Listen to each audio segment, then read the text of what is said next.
Hello friends, welcome to சஷ்டிமு channel. இன்றைக்கி நம்ம என்ன டிஷ் பார்க்க போகிறோம் அப்படின்னா ஆட்டுக்குடல் குழம்பு. வீட்டில் எவ்வளோ சிம்பிளாக செய்கிறதுங்கிறது பார்க்கலாம். நாங்கள் ஒரு மீடியம் சைஸ் ஆட்டுக்குடல் எடுத்திருக்கோம். இது வந்து ஷாப்லேயே கட் பண்ணி தருவாங்க க்ளீன் பண்ணி. பட் ஆனால் உங்களுக்கு வந்து க்ளீன் பண்ணுறது ஏதாவது டவுட்ஸ் இருந்ததுன்னா அதை நாங்கள் தனி வீடியோவாக ஷேர் பண்ணுறோம் உங்களுக்கு. இப்போ என்ன பண்ணியிருக்கோன்னா, கடையிலேயே கட் பண்ணி கொடுத்த ஆட்டுக்குடலை நாங்கள் வந்து வீட்டில் வந்து ஒரு 4-5 டைம் வாஷ் பண்ணி ஒரு குக்கரில் எடுத்திருக்கோம். அந்த ஆட்டுக்குடலை வந்து தண்ணியெலாம் எதுவும் ஊற்றக்கூடாது. வெறும் ஆட்டுக்குடல் எடுத்துகிட்டு அதில் வந்து கொஞ்சமாக சால்ட் ஆட் பண்ணியிருக்கோம். எதுக்கு சால்ட் ஆட் பண்ணுறோன்னா, அது வந்து தண்ணி விடும். ஓகேங்களா, நம்ம தண்ணி இப்போதைக்கு எதுவும் ஆட் பண்ண தேவையில்லை. ஒரு 5 மினிட்ஸ் வந்து சால்ட் ஆட் பண்ணி மீடியம் ஃப்ளேமில் வச்சு நல்லா கலரி கொடுத்துட்டே இருந்தீங்கன்னா இங்கே பாருங்கள் தண்ணி எவ்வளோ அழகாக விட்டுருக்கு. ஆட்டுக்குடலும் நல்லா சுண்டி இருக்குது. ஓகேங்களா, பாருங்கள் எவ்வளோ அழகாக சுண்டி இருக்குன்னு. ஓகேங்களா, அதுக்கப்புறம் நம்ம அது கூட தண்ணி எவ்வளோ ஆட் பண்ணணும்னா ஒரு 200 250 ml தான் ஆட் பண்ணணும். அதிகமாக ஆட் பண்ணக்கூடாது. தண்ணி நிறைய வந்துடுங்க. கொஞ்சமாக தண்ணி ஆட் பண்ணிவிட்டு அதை வந்து 5-6 விசில் வந்து விட்டால் போதும். ஏன்னா இது மீடியம் சைஸ் குடலுங்கிறனால 5-6. அதுவே நீங்கள் பெரிய குடல் ஒரு 10 பேர் சாப்பிட்ற அளவுக்கு அப்படின்னா ஒரு 10-12 விசில் விட்டுக்கோங்க. சரிங்களா, இப்போ நல்ல விசில் வந்துருச்சு. அது கூடவே நம்ம மசாலா என்ன ஆட் பண்ணுறோங்கிறது பார்க்கலாம். அதுக்கு ஒரு பெரிய பாத்திரத்தில் வெங்காயம், நம்மளுக்கு தேவையான மசாலா எவ்வளோ வேணுமோ அதுக்கு அளவுக்கு வெங்காயம் எடுத்துக்கோங்க. ஒரு 3 வரமிளகாய் எடுத்துக்கோங்க. எண்ணெய் விட்டுக்கோங்க. நல்லா கோல்டன் ப்ரௌன் கலர் வர வரைக்கும் நல்லா கலரி கொடுத்துட்டே வருங்க. அது கூடவே ஒரு 10 பூண்டு எடுத்துக்கோங்க. அது கூட ஒரு மீடியம் சைஸ் இஞ்சி ஆட் பண்ணிக்கோங்க.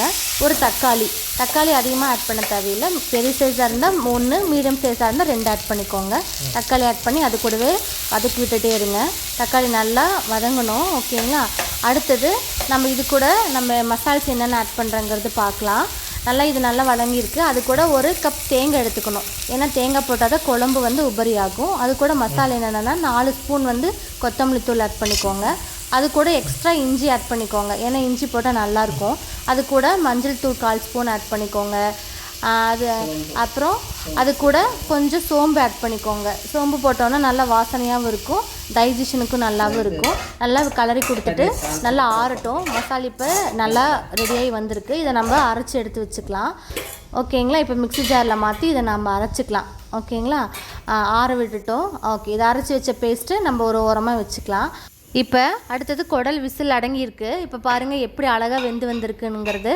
சூப்பராக இருக்குங்களா. ஓகே, இது கூட நெக்ஸ்ட் நம்ம எப்படி தாளிப்பு ரெடி பண்ணுறங்கிறது பார்க்கலாம்.